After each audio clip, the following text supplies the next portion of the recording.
Olá pessoas, espero que vocês estejam bem, que é o professor Kelvin Souza e hoje a gente dá continuidade, tá, com o nosso capítulo 2, com aspectos naturais da Europa, tá? Acho que vocês já perceberam, mas a gente está sempre fazendo aí, né, para cada um capítulo, 2 semanas. A gente tem 2 semanas aí para trabalhar melhor o capítulo, a gente tem 2 semanas para fazer as atividades, tá? Lembrando, pessoal, a partir de agora, né, semana passada eu passei uma página, desenvolver e aplicar.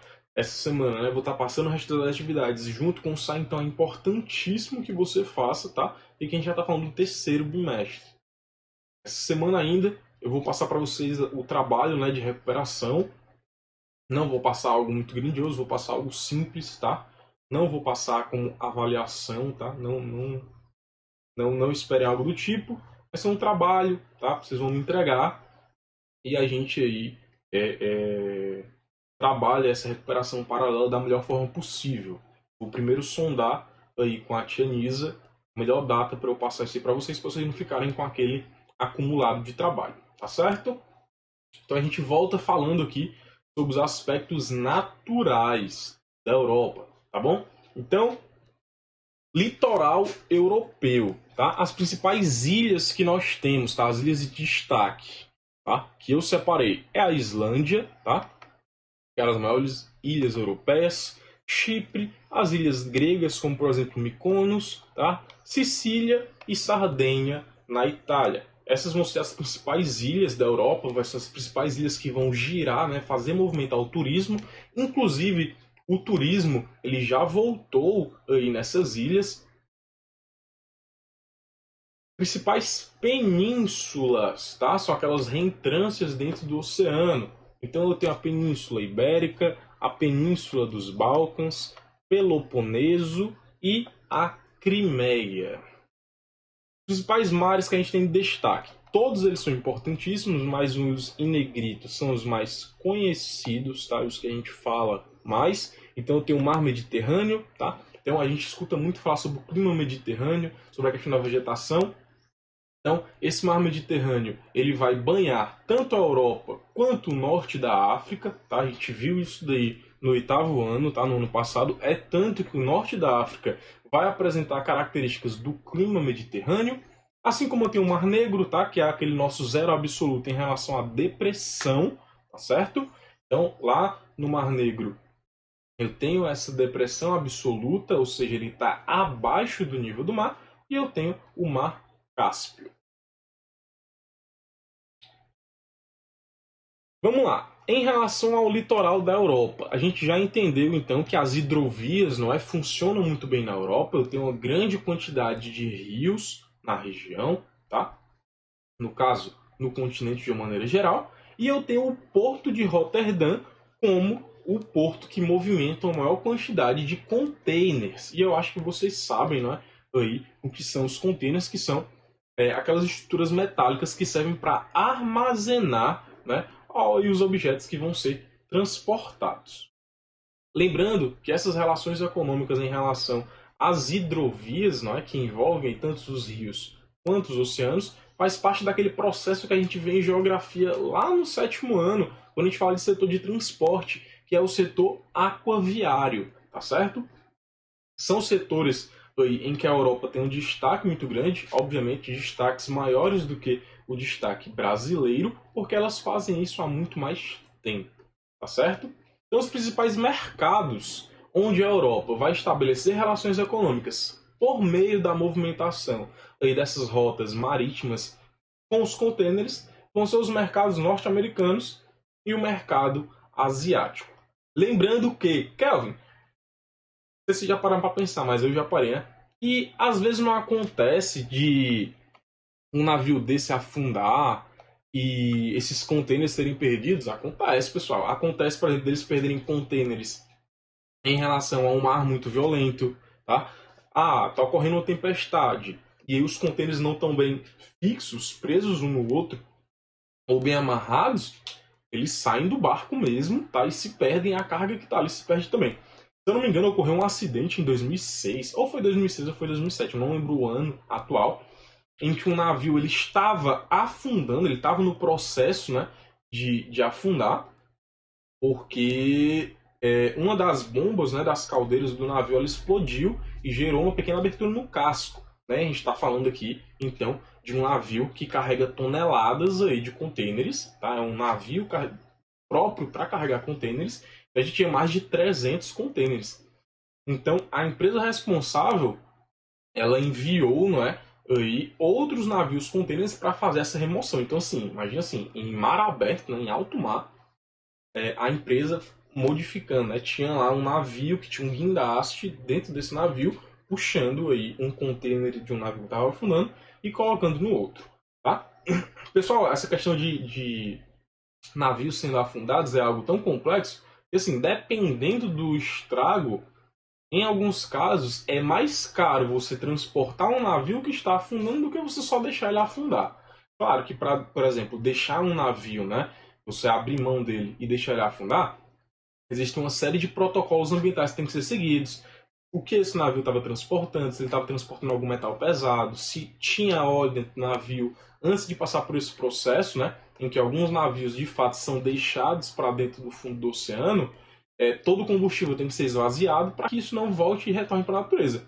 E assim, a gente pode pensar que é um dano ambiental, mas assim, existe o dano local, né, que é quando esse navio vai se fixar no chão, os animais vão passar por um processo de estresse, mas depois esse navio é totalmente colonizado por corais. Os animais vão usar a estrutura para se protegerem, né?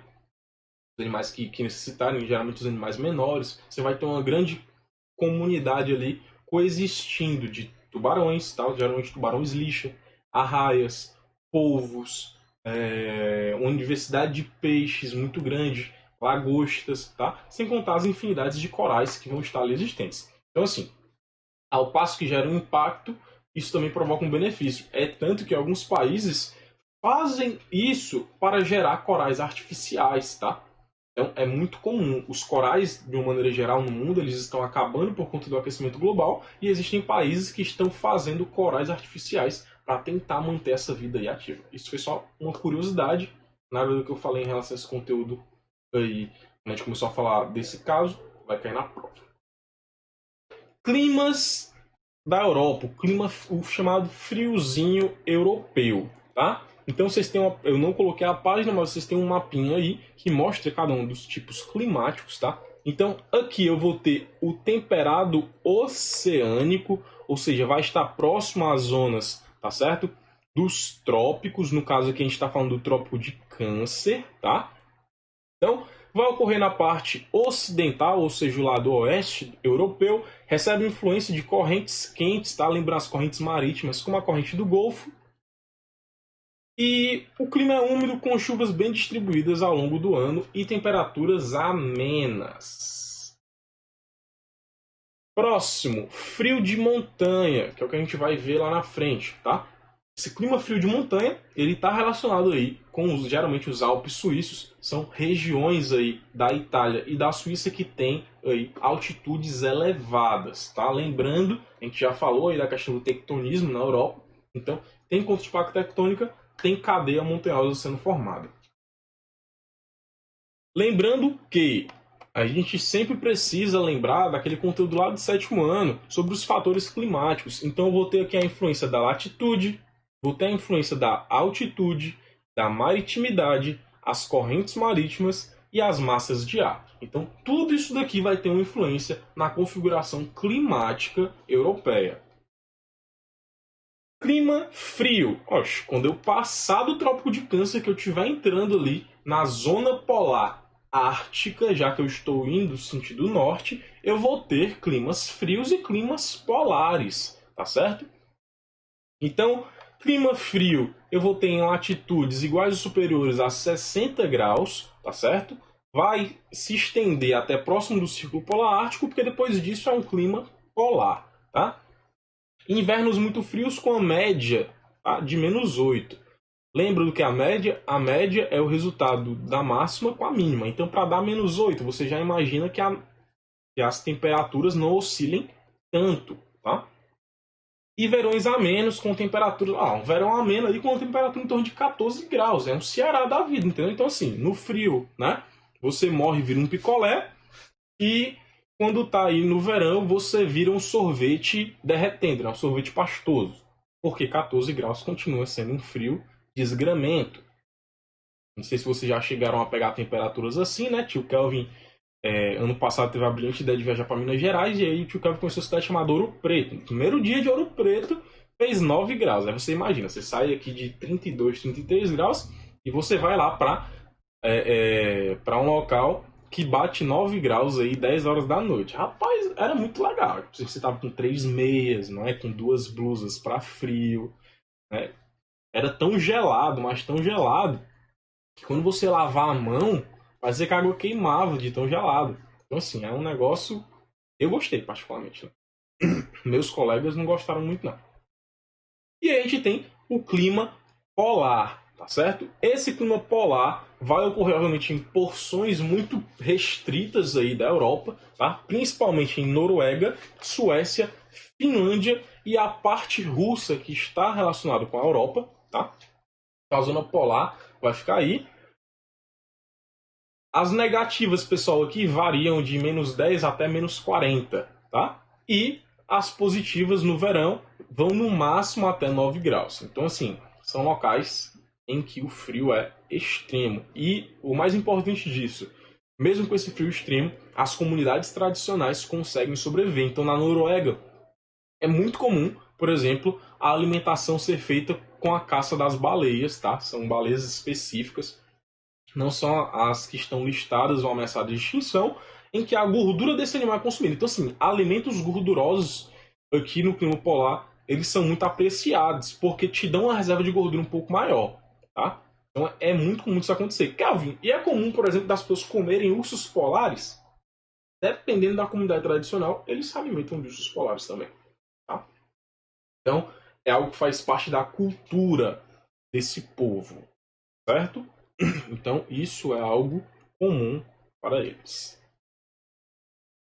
Clima temperado continental. À medida que eu estiver indo para o interior do continente, que eu estiver me distanciando do Círculo Polar Ártico, que eu estiver saindo ali, ou quase que paralelo com o trópico, se eu estou longe do oceano, não pode ser temperado oceânico. Se eu estou dentro do continente, é temperado continental. Tá? Lembrando, tempero não tem nada a ver aqui com sal e pimenta, tá? Então vai ocorrer no interior do continente, não recebe influência do oceano, porque não está próximo dele, tá? Vai ser seco, verão quente e inverno extremamente frio, porque eu não vou ter a umidade. E aí você lembra. Eu lembro que o Kelvin falou lá no sétimo ano que a umidade regula a temperatura. É por isso que aqui em Fortaleza é quente de dia e é um inferno de quente de noite.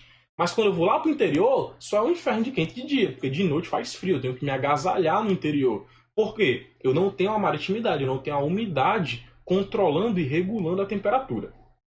Eu também tenho um clima semiárido, tá?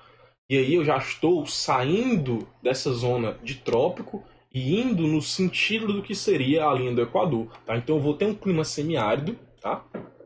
Um médio de 22 graus, parece aí um pouco, mas o inverno, né, vai ser de 1 grau Celsius, era o que eu queria no Brasil, entendeu? Eu suportaria muito fácil aqui no Ceará, tá? 28 graus durante o dia, né, e à medida que fosse escurecendo aí, batessem os 10, 12 graus, seria muito bom.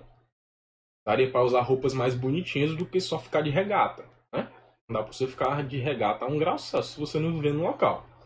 Então, as chuvas são escassas, porém bem distribuídas durante o ano. Isso vai ser uma característica bastante marcante da Europa, como eles estão muito próximos de regiões oceânicas, então eles vão ter um grande quantitativo de chuva, tá?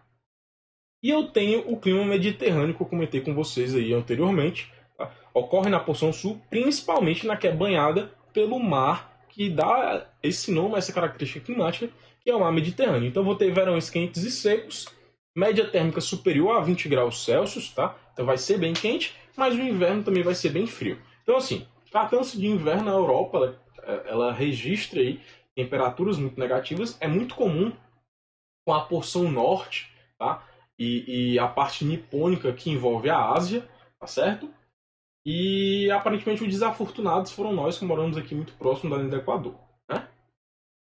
Mas nós conseguimos aí ter essas características climáticas. Essa semana, por exemplo, eu li de ontem para hoje que nós vamos ter uma influência muito grande da massa polar atlântica, né? No caso, nós, Brasil, tirando a região Nordeste, porque a gente tem o Planalto Central ali na região Centro-Oeste, e ele funciona como um barra-vento. Então, o que vai vir para a gente é a parte seca da MPA, a gente não vai ser beneficiado. Mas assim, São Paulo, Rio de Janeiro, Minas Gerais, Santa Catarina, Rio Grande do Sul, Paraná, eles estão todos expostos a essa massa polar atlântica, então é muito comum que as temperaturas lá batam no negativo, e alguns meteorologistas falaram que ela vem muito forte, então é comum que ocorra o processo de neve aí nessas regiões, tá? No caso, região sudeste e sul do Brasil.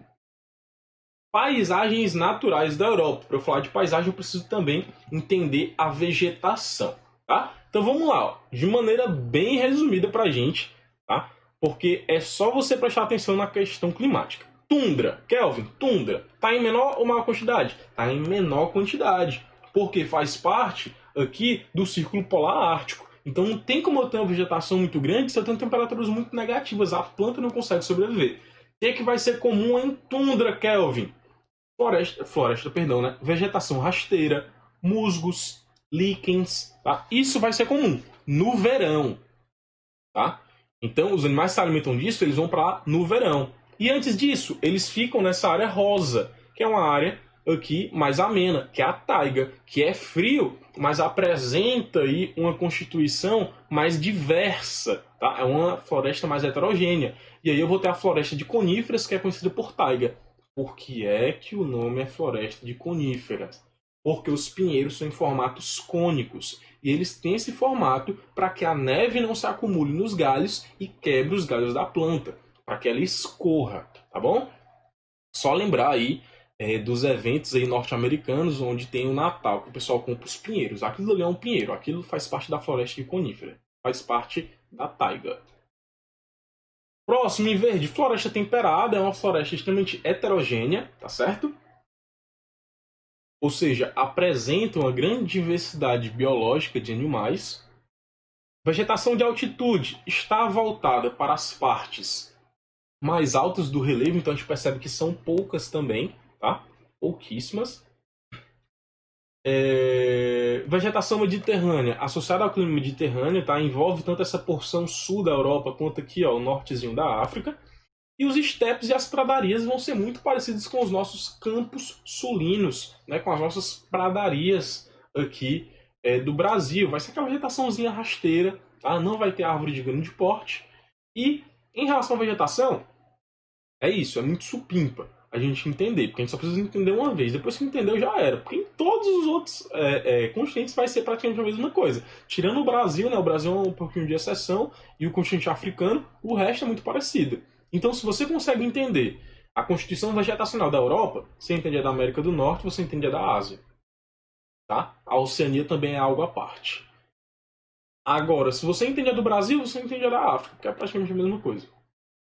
No caso, se você entender a América do Sul, você consegue entender a da África.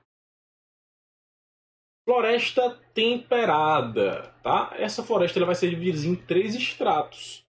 Eu vou ter uma floresta temperada decídua ou caducifólia. O que é a caducifolia, Kelvin? É quando em momentos de calor extremo ou de inverno, né, frio extremo, a planta, para sobreviver, ela perde as suas folhas, tá? E a gente lembra daquela música da Sandy Júnior. O outono é sempre igual, as folhas caem no quintal. Então, assim, período de outono, para uma floresta temperada, as folhas tendem a cair, para que no inverno ela não sofra muito. Outra floresta aqui temperada, eu tenho uma floresta de conífera, tá? Formada pelos pinheiros, tá? Uma floresta cônica. E eu tenho a floresta mista, que apresenta característica tanto da caducifolia quanto de florestas de conífera, tá? Então o nome é mista porque ela é uma mistura dos dois tipos florestais. Estepes e pradarias. Vegetação de planície, vegetação rasteira e alguns arbustos. Dificilmente você encontra árvore de forma natural, a não ser que a pessoa plante, tá? Mas ainda é pouco comum que isso aconteça. Floresta mediterrânea, próxima ao mar Mediterrâneo, próximo ao Mar Negro, está associada com o clima mediterrâneo. Eu tenho árvores adaptadas, mas aqui a ação humana foi tão grande, pessoal, que eu tenho pouco da preservação disso aqui. Então, devido à ocupação humana, foi uma área intensamente desmatada. principalmente por conta das oliveiras, que são as árvores que predominam aí nesse tipo de estrato vegetacional, que fazem o azeite de oliva, tá? Tundra, tá certo? Nós temos na tundra o permafrost, que é aquele solo ou camada de gelo eterno. Apenas no verão, quando parte desse permafrost se descongela, é que eu tenho um aparecimento de uma vida vegetacional. Os países escandinavos, a Islândia e a Rússia, são os locais onde a gente encontra com mais facilidade a tundra. Então, assim, o animal precisa se alimentar dessa parte vegetacional, só vai se alimentar no verão. Antes disso, ele fica na região de transição, ele fica na taiga. Tá? Então, nos meses de verão é muito comum a gente ver, por exemplo, as renas e os caribus, tá? Que são ali espécies próximas, se alimentando dessa vegetação rasteira. Então, tudo isso aqui no inverno é neve recoberta. Tá? Somente no verão é que esses animais aí aparecem. Floresta boreal, ou a taiga, tá? Está associada ao clima frio, inverno muito gelado e verões mais amenos do que os do clima polar. A formação vegetal é constituída principalmente pelas coníferas, tá? São utilizadas para o fornecimento de madeira, ou seja, tanto para lenha quanto para a construção das casas e fabricação de móveis, ou seja, ela é altamente desmatada por conta disso. Mas, ao mesmo tempo, ela é altamente reflorestada, porque as pessoas precisam muito aí, da madeira.